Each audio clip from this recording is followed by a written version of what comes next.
Hello everyone, my name is Sam. Welcome to this channel. In this video, we'll talk about EC2 instances, how to create an EC2 instance with a demo, and then describe the various naming conventions, all the EC2 instance types, as well as walk you through availability zones and AWS regions. Please subscribe to the channel, like the video, and then share for everyone to know.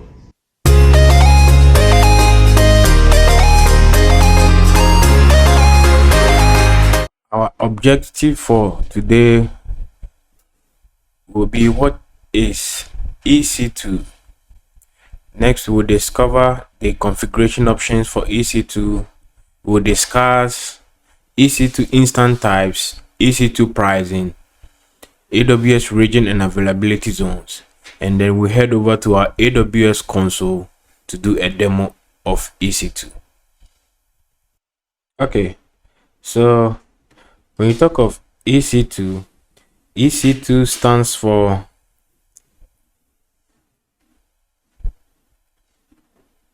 Elastic Compute Cloud. So E for elastic, C for compute, another C for cloud. So the C's are two, that's why they name it EC2. Now when you talk of EC2, EC2 is a web based service, okay, that enables businesses to run application in the AWS cloud. What it does is a web-based service that enables businesses to run application on the AWS cloud.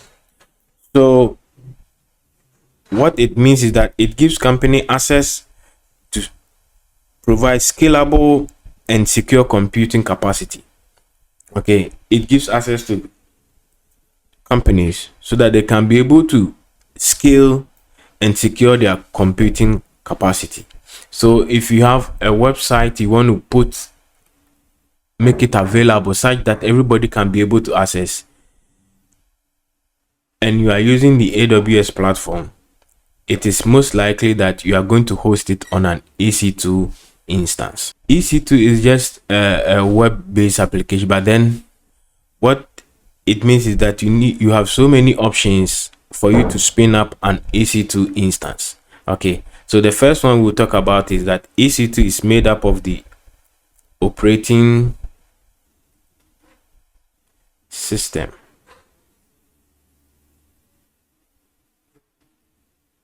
What you call the OS.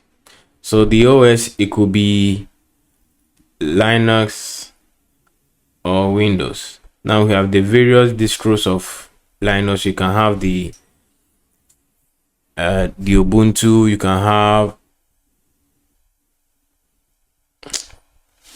the CentOS, you can have Red Hat, you can have Amazon Linux, so many of them, and then Windows. So this form one aspect or one configuration option for EC2.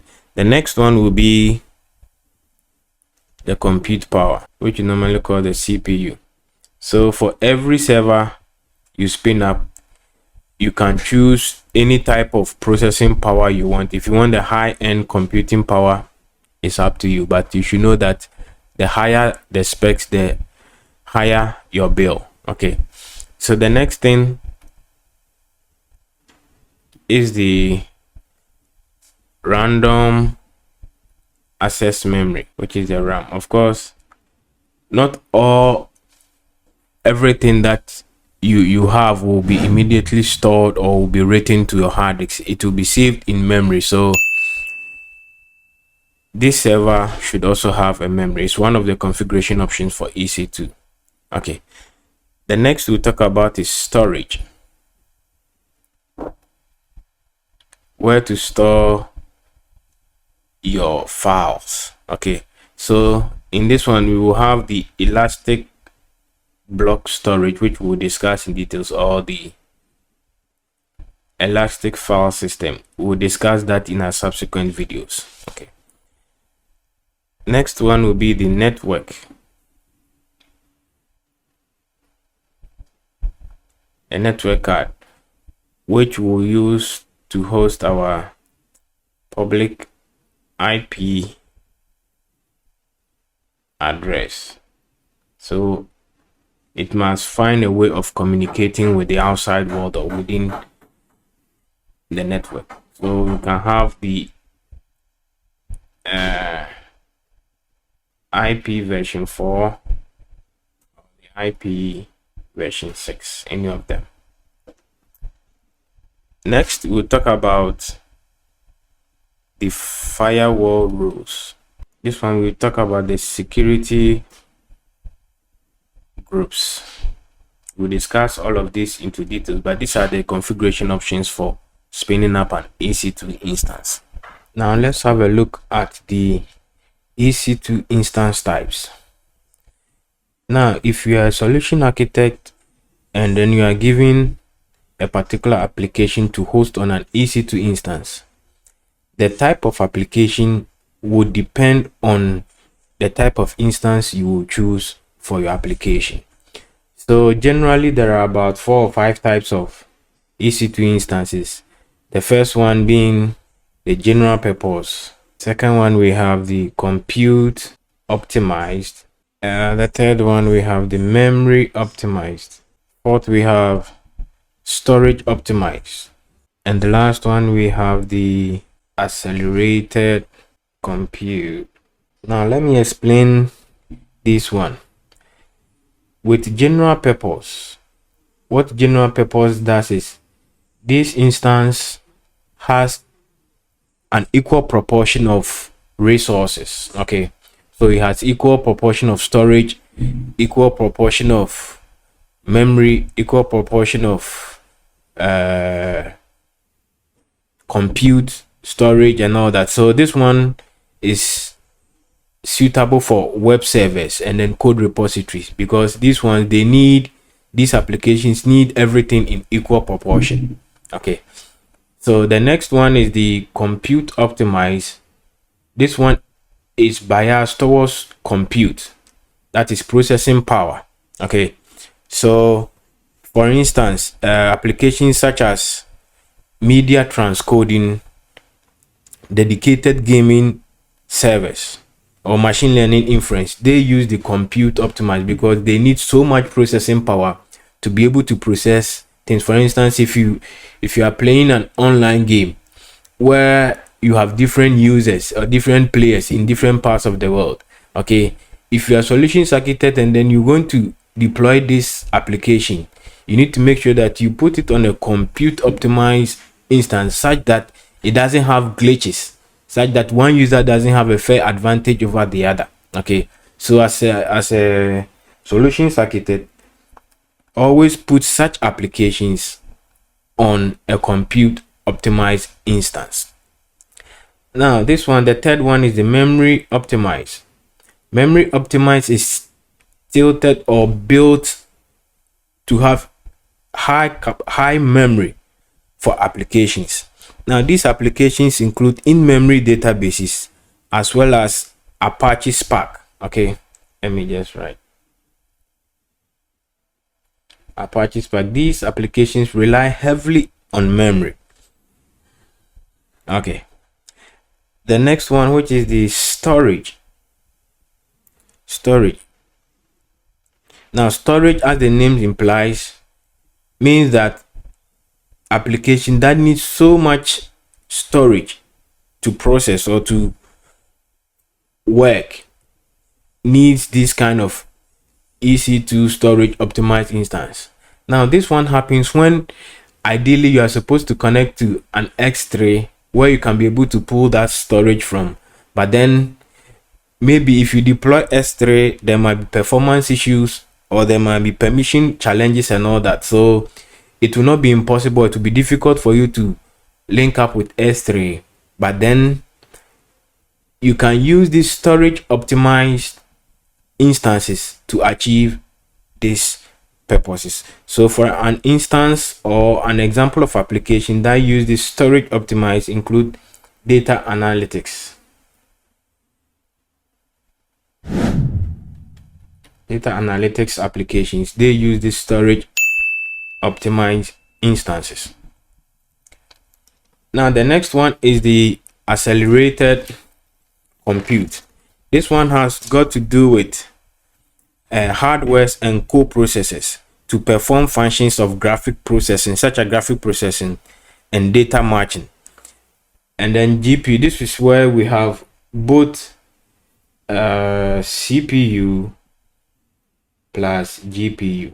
Okay, now these instances, when you have application that involves a lot of intense calculations or a lot of video processing applications or video rendering apps, you will need the GPU to work on the videos, and then the CPU will work on other processing capabilities.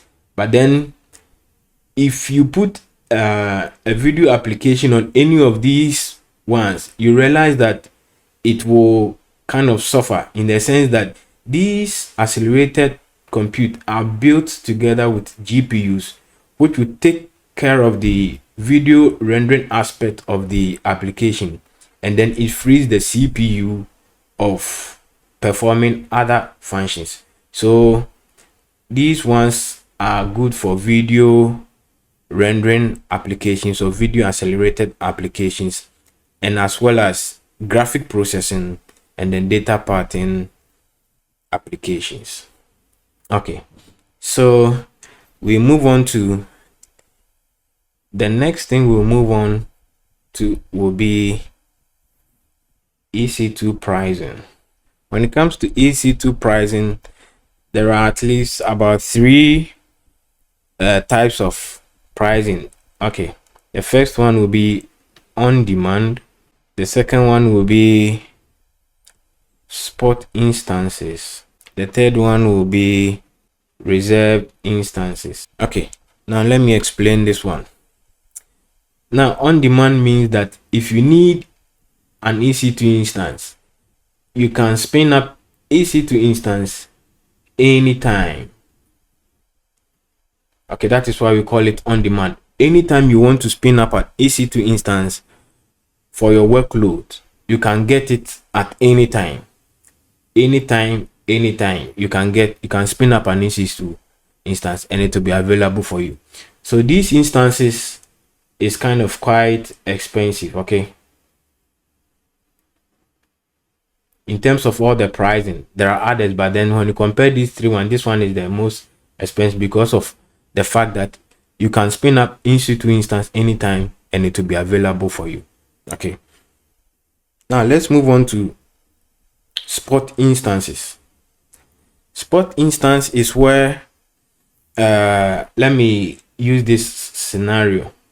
Spot instance is, for instance, if I have 10 cars, okay, and I use these cars for renting services. So you come to me, you tell me that, okay, can you spare me one of your cars? I say fine, I can spare you one, but there is condition.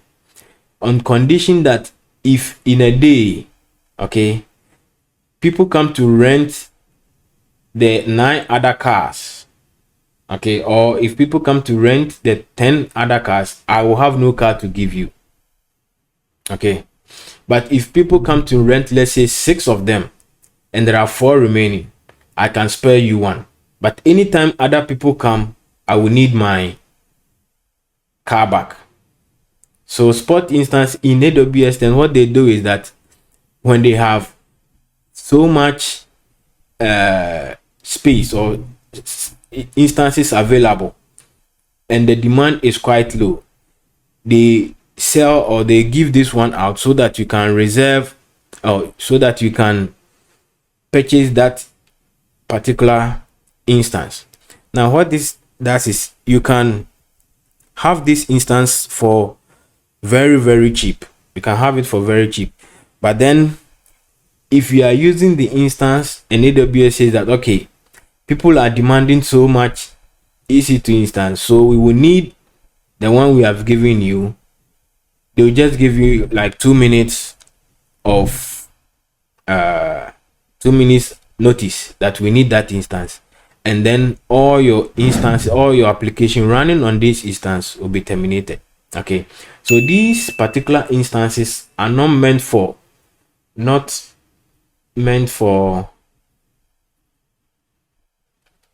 critical mission applications. Okay, so if you have a critical application, you don't put that on the spot instance, because anytime AWS can come to you and then tell you that, okay, Charlie, we need our instance back, we need the capacity back, so you have to give it to us. In that case, they will notify you for just 2 minutes, and then your instances will be terminated. Now, these applications are good for these instances. They are good for let me say data analytics. They are also good for background processing applications. Okay, so any application that you think is not mission critical, you can put it on reserve spot instance, such that it can reduce your cost so much. Now let's go to reserve instances. Reserve instance is just a discount, a billing discount that is applied on demand instance. So for reserve instance to work, you need to have a on demand instance before you can apply a discount on it.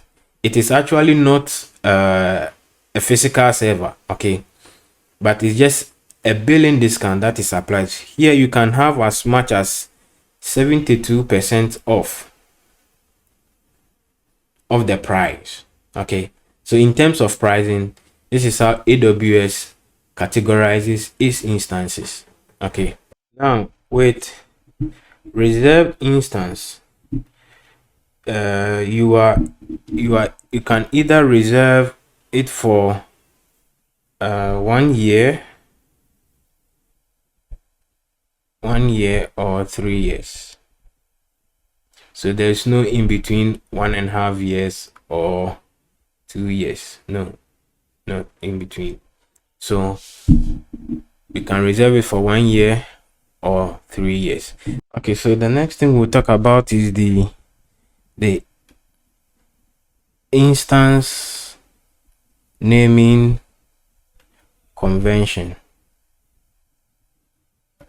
Now, as a solutions architect, if let's say developers are done with a particular application, now they ask you, we have developed an application. This application is memory intensive.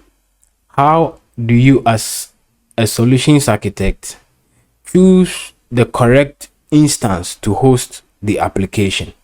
Okay, so AWS has a naming convention. Let's say an example, C7GN.X large. Okay, so this C stands for the instance family. Okay, instance family. The 7 here stands for generation family.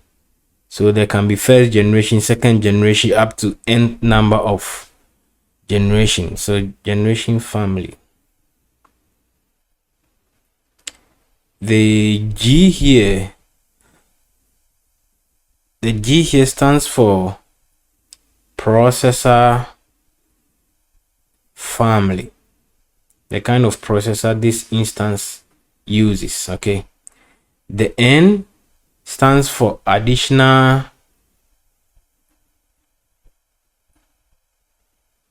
capacity, and then the X large stands for the instance size. So here you can have something like micro. You can have small, large, medium, nano, etc. Okay, and you can also have something like maybe 2x, 4x, 12x, 8x. Okay, so that tells you how large or how big the size is. Okay, now let's drill into this one. If you see, how would you know that this particular instance is compute optimized or memory optimized or that? So that should come from the instance family. Okay, the instance family names. So when you see C, it is compute optimized. When you find a D, it is dense storage. A G is graphic intensive, and I is for storage optimized. Storage optimized. This is I. Okay. M is general purpose.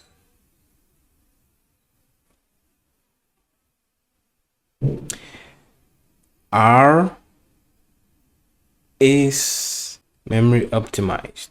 Then T is best stable performance. Here we have the AWS free tier T2 micro.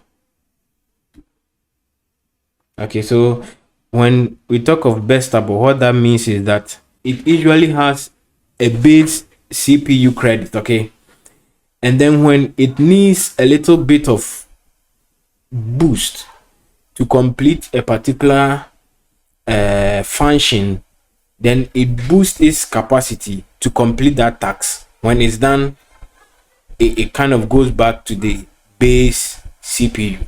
Okay, so all the T family instances, they are all best stable. That's why we have the T2 micro for the free tier plan. Okay, then the next one we have is the GPU accelerated. So as a solutions architect, you should be able to find a suitable instance for your application. Okay, so the next one we will talk about is the processor family. Okay, so when you see an A, it means that this particular instance is an AMD processor. Okay, when you see a G, is AWS Graviton processor. This one is produced by AWS. And then the last one, which is an I is Intel processor. All instances will have one of these attached to it. Okay, and then the next one we'll talk about is the additional capabilities. So when you see a B, it is block storage. This one will not delve much into it. When you see a D, it means it is an instance store volume. We will talk about that. Instance store volume. N is network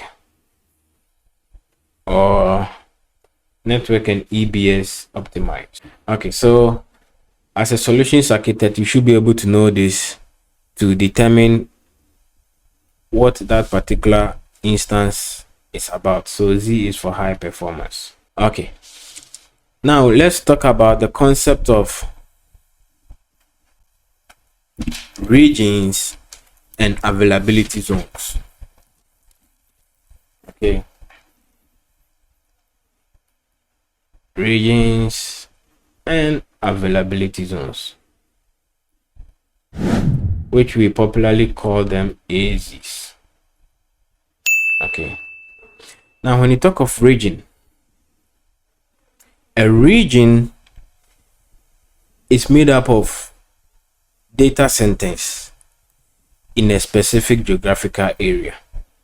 Okay, so when you talk of region, it comprises multiple data centers in a specific geographical area. And when you talk of availability zones, now this availability zone is an isolated data center within a region. Okay, the term isolated means that it functions independently of other data centers. Okay, so meaning that if, let's say, we have data center A, data center B, or data center C, if something if there's a power failure, which usually doesn't happen, if there's a power failure in A, it doesn't mean that it's going to affect B, because these data centers are wide apart from each other. So that is why AWS, as a best practice, tells you that, okay, if you have, let's say, data center A as your primary data center, you should replicate or back up your infrastructure in another data center, that is another availability zone, okay, such that in case of disaster, you can be able to rely on the other one and then get your. So usually these data centers, they do not go, but then if you want your system to be available all the time, you should make a backup or a mirror image of what you have over here, so that you can move or replicate that in terms of recovery, and then you are back on and you don't go off. Okay, so as a rule of thumb, there are multiple AZs in a region, whereas AZs are restricted to one specific region. Okay, so I have already logged into my AWS console. You are greeted with the recently visited services. Okay, so if you want to use a particular service, you can type the name in the search bar, the service name in the search bar. In our case, we are looking to create an EC2 instance, so we type EC2 and then we click on EC2 here. Okay, so when EC2 management console open up, the first thing you need to do is to choose an AWS region which is quite closer to your users. In my case, London is closer to me, so I'll choose London as my region. Okay, so we go up to create an instance. We click on launch instance, and then it opens up. The first thing we need to do is we need to give it a name, our instance name. So I'm going to name it Cloud Tech. That will be our name, and then we have to choose an OS. Okay, so in our case, we are going to choose Ubuntu. When you choose Ubuntu, it gives you the free tier plan. So we have two of them being free tier, but this version is 24, this one is 22. Okay, then we go to the instance type. So we have free tier. Now when you look at the on-demand pricing, okay, on-demand pricing for Windows, it's going to charge you 0.17 per Red Hat and all that. So all these are the prices for the T2 Micro. Now when we want to look out for any type of instance, let's say we want an instance that is memory optimized. When you check the lecture, we said that memory optimized instances have the R name. So let's just type R. Let's say R7. Okay, so you realize that this one has 1 CPU, 8 memory. This one has 2 CPU, 16 gig in that case. So as you move on, you realize that this one is highly memory optimized. So if you have an application which is memory dependent, you have to go for a memory optimized instance. Okay, so this is R7.large. So the R means that it is memory optimized. The 7 means it is 7th generation. The I means this one is an Intel processor. That is what it means. It's an Intel processor. Okay, now let's go to general purpose. General purpose would be like M. Let's say if we have M8, no, we don't have. Let's say M6. Okay, so this is M6. This one is general purpose, so it kind of give a fair balance on all the AWS resources. So 8 gig going with 32 gig memory, 16 CPU going with 64. So it kind of fair and balance in that order. Okay, so this one is an AMD processor. That's what we learned about. Now let's choose something like compute. So C7. Okay, so C7, this one is telling us that this is Intel processor, 8 CPU. So you realize that this one is highly geared towards compute. Okay, 192 CPUs and all that. So this is where you will search for the appropriate EC2 instance where you want to spin up and then install your app. So for us, we are going with the T2 micro. Now we have to create a key pair for our instance. Now this is a private key where you will store on your local machine, and then AWS will keep the public one on the server. Okay, so we need to create a key pair. Now we are going to create one. We will create a key pair. Since we are using Unix, we will choose PEM. If you are on Windows, you have to choose the PPK. Okay, so our key pair will give it, let's say, CloudTech.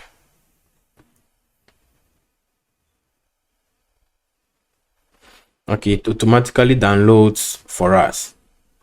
Then we have to create a security group. Now this will allow or deny whoever would have access to our server. So in our case, we will check allow SSH from anywhere. So we're going to log in into our instance with SSH. Okay, when you come to storage, by default is defaulted to 8 gig. You can increase it up to 30 gig, as it's saying over here. We'll leave it like that, and then we click on launch instance.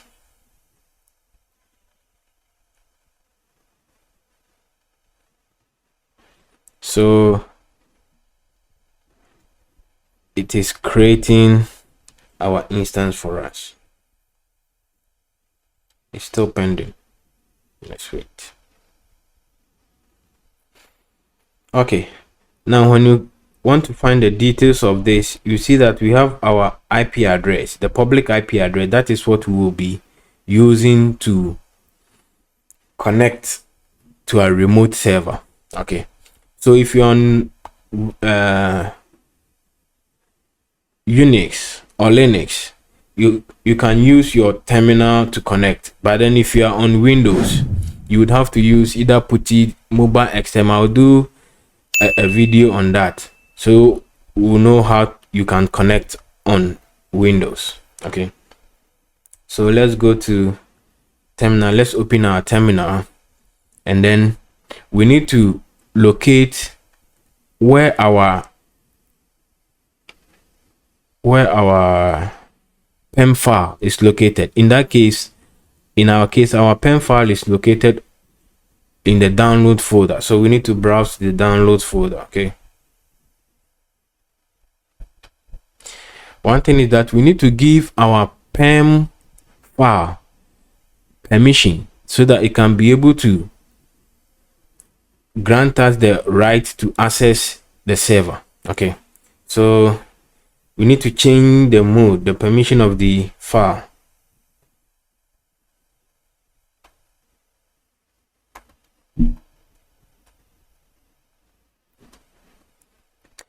Now we need to SSH into the server. So SSH.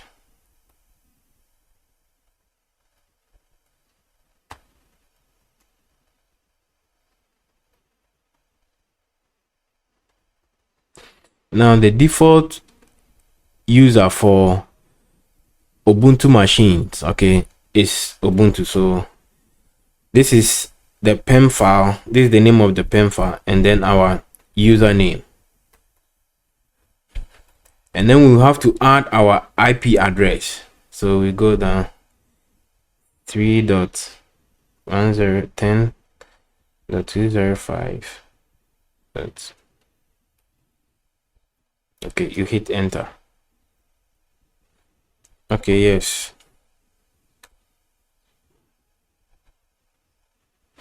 Okay, so now we have been able to log in into our remote server, the machine we just spun up. Okay, so anytime you spin up a new virtual machine, a new EC2 instance, you need to upgrade the packages. Okay, so on Ubuntu, you issue the command sudo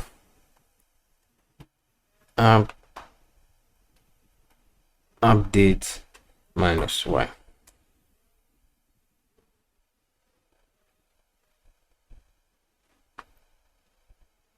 So it's updating all the packages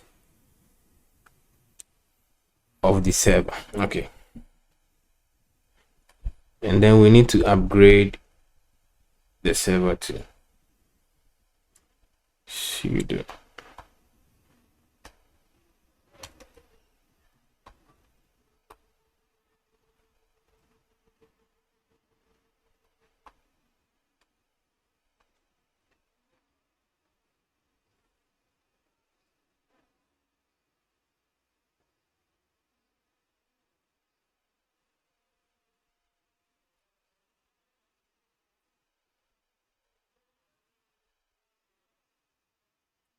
Okay, so now that everything has been upgraded, we have been able to successfully create an EC2 instance and connect to it. If this video provides value to you, please subscribe to the channel, like, share with others, and then click on the bell so that you get notified anytime I post a video. Please do well to subscribe to the channel. The next topic we'll discuss will be about the security groups, how we would configure security groups to allow certain ports to go through and also block other ports from coming into our server. Thank you and see you again.